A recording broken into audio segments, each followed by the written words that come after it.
লোকসভা নির্বাচনের আগে তৃণমূলের গোষ্ঠী কোন্দল প্রকাশ্যে পদ নিয়ে ইস্তফা দিলেন ময়নাগুড়ির 3 নেতা। লোকসভা নির্বাচনে নির্ঘণ্ট প্রকাশ করা না হলেও বিভিন্ন রাজনৈতিক দল তাদের প্রার্থীর নাম ঘোষণা করেছেন।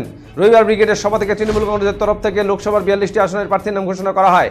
আর তারপরে প্রকাশ্যে এলো তৃণমূলের গোষ্ঠী কোন্দল। দলে থেকে কোনো মর্যাদা না পাওয়ায় নির্বাচনের প্রাক্কালে দলের পদ থেকে ইস্তফা চেয়ে হোয়াটসঅ্যাপে মারফত জেলা সভানেত্রীকে চিঠি দিলেন ময়নাগুড়ির 3 নেতা। জানা যায়, জলপাইগুড়ি জেলার সম্পাদক সমীরণ পাল, জেলা কমিটির সদস্য তথা পৌরসভার 15 নম্বর ওয়ার্ডের কাউন্সিলর অমিতাভ চক্রবর্তী এবং ময়নাগুড়ি টাউন ব্লক তৃণমূল কংগ্রেস সাধারণ সম্পাদক গপু রাউত।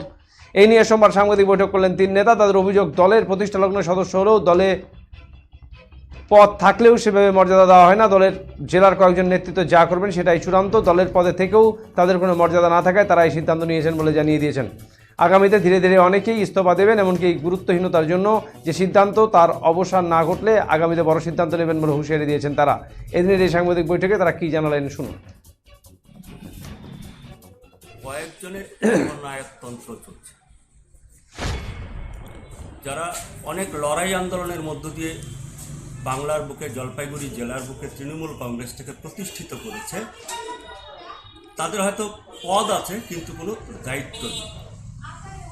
কাউকে কাউকে পদ দিয়ে রেখে দেওয়া হয়েছে কিন্তু কোনো গুরুত্ব তারা পায়। পঞ্চায়েত নির্বাচনের প্রাক্কালে একটা মিটিং লাস্ট হয়েছিল।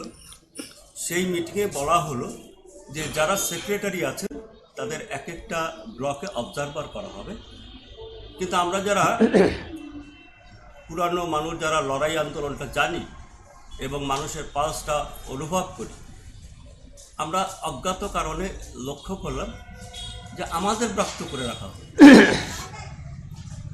আমাদের কোনো পঞ্চায়েত নির্বাচনে খুব বেশি ভূমিকা থাকে।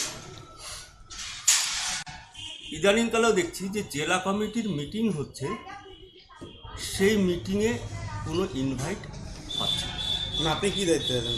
আমি জলপাইগুড়ি জেলা তৃণমূল কংগ্রেসের সম্পাদক। এ কথা আমি হোয়াটসঅ্যাপে দলের যিনি সভানেত্রী আছেন তাকে জানিয়েছি, কিন্তু কোনো রেসপন্স পাইনি। বলছি, আপনিও আপনার পদ থেকে পদত্যাগপত্র পাঠালেন জেলা সভাপতিকে, মানে কি কারণে? হ্যাঁ, পাঠিয়েছি। কি কারণে? আমাদেরকে বাধ্য করে রাখা হয়েছে, প্রবীর বলল প্রথম। দ্বিতীয়ত কি, আমি যেহেতু আমার কাজ করার জায়গা আছে, আমি একটা কাউন্সিলর, সেহেতু আজকে 3 বছর হয়ে গেল সেই ওয়ার্ডে কোনো কাজ নেই, কোনো কাজ নেই। এদিকে ময়নাগুড়ির কিছু কিছু ওয়ার্ডে কাজ কয়েক লক্ষ টাকার হয়ে গেছে, কিন্তু আমার ওয়ার্ডে কোনো কাজ নেই। মানুষের কাছে জবাবদেহি করতে করতে আমার জীবন শেষ হয়ে যাচ্ছে, ওষ্ঠাগত জীবন। যে কেন কাজ হবে না, রাস্তা দিয়ে মানুষ যেতে পারে না, ডেলিভারি পেশেন্ট হলে রাস্তায় ডেলিভারি হয়ে যাবে, এরকম রাস্তার অবস্থা। তারপরে আমার এখানে একটা কলোনি আছে, বারংবার বলতে বলতে তারা কোনো মিটিং করে না, কিছু করে না। এসজেডি এর চেয়ারম্যানকে বিভিন্ন রকম স্কিম দেয়, কিন্তু একবার এই স্কিমটা দেয় না যে নদীটা বেঁকে বেঁকে সেই কলোনির ভেতর, কলোনির উপর দিয়ে নদীটা গিয়ে মানুষের বাড়ি, রাস্তার জলে চলে যাচ্ছে। তাও রাস্তার থেকে শুরু করে মানুষের বাড়িগুলো জর্দা নদীর জলে চলে যাচ্ছে, তাও নদীটাকে ঘোরানোর ব্যবস্থা করে না। এতবার বলা সত্ত্বে, হ্যাঁ, আচ্ছা, এসজেডি এর চেয়ারম্যানকে বলেছি।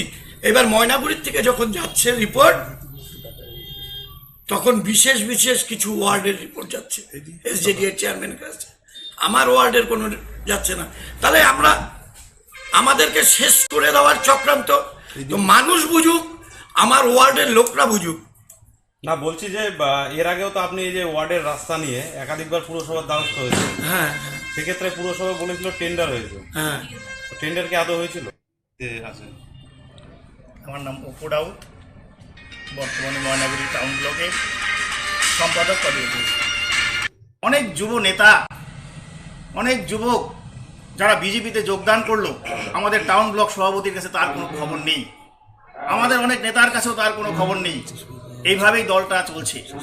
তাই যেভাবে